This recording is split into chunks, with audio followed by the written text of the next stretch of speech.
Hello guys, Mamags TV is back. Ito na naman tayo guys. Kakaprank ko lang natin guys. Mag-alas 9 pa lang. So nag-routine kasi ako ng isang oras guys hanggang alas 8 na dapat ako. So bagong kain na ako guys. Ito na yung almusal ko.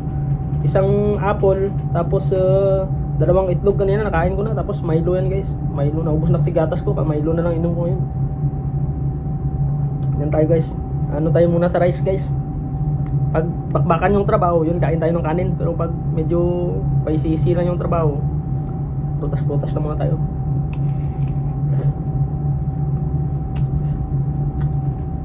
Kain tayo guys. Kinakain ko yung balat guys kasi dyan yung vitamin na. Inugasan ko ng mabuti to.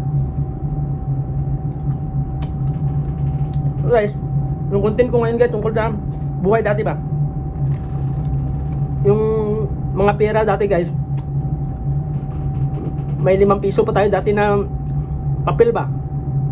Magaan, parang halaga yata ng 5 piso natin dati na papel, parang 100 na ngayon eh.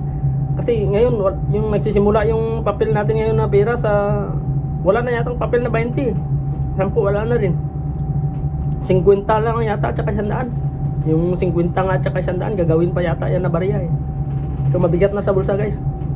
Ito, dala ko pa yung pera dati. So, ito yung 5 piso dati guys sa mga hindi nakaabot. Papel to ng 90s guys.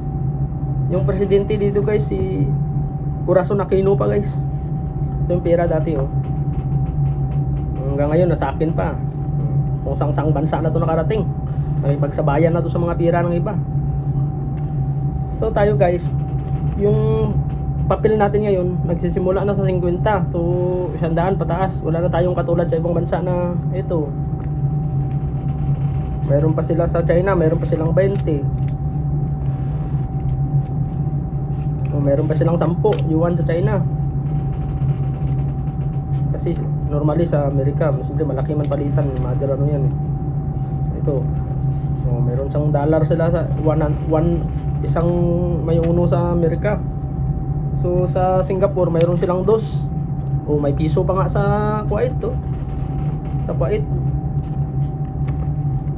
So tayo mga Pilipino, ang bigat na ng buhay. Dahil nagsisimula yung barya natin, yung papel natin sa 50 to 100. Wala na tayong mga 10, 20, 5, puro barya na lahat.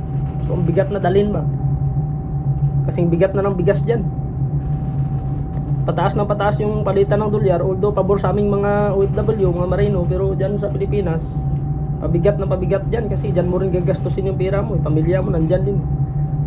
So sa mga hindi kumakayod, hindi yun ininda nila kasi wala hindi sila kumakayod din, hindi sila naghanap ng paraan Pero kung sa may kayod, yung may binubuhay ka, siguro dati mahirap din yung buhay dati. Although sa amin nga, siyam kami magkapatid dati, walang trabaho yung tatay ko, magsasaka ng tatay ko, nanay ko kakanin bindor ng nanay ko tumutulong pa nga kami dati gumawa ng ano niyan, ng mga paninda niya ba, yung mga tikoy, puto, ibos, ano kami sa suba, magnagab kami sa suba, tutulong yan, mamanggas, gapas, lahat ng pagkakitaan dati, tulong-tulong. Pero na ano naman kami, na-raise naman kami ng magulang namin, lahat siyam man kami magkapatid na pagtapos man. Pero ngayon siguro sa mga panahon ngayon, sa hirap ng buhay, gawa ng may kititulad na rin kung kahit na 3, 4 lang ngayon anak mo, mahirapan ka na siguro ngayon sa mahal lang bilihin. Dati mura man yung bilihin, kahit hirap kitain yung pera, talagang kung masipag ka lang maano ka talaga. Pero ngayon kayod ka ng kayod ngayon. Kung mag minimum wage ka lang tapos nangungupahan ka pa ng bahay, talagang sakit talaga sa ulo yan guys.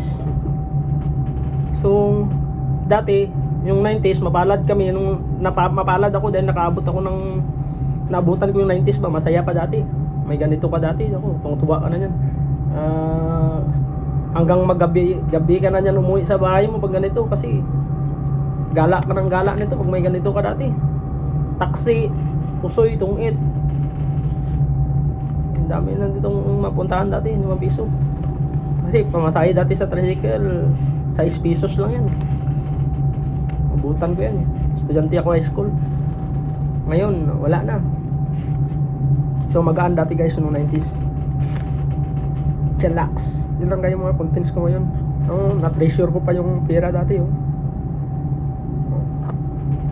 Yan yung pera dati, guys.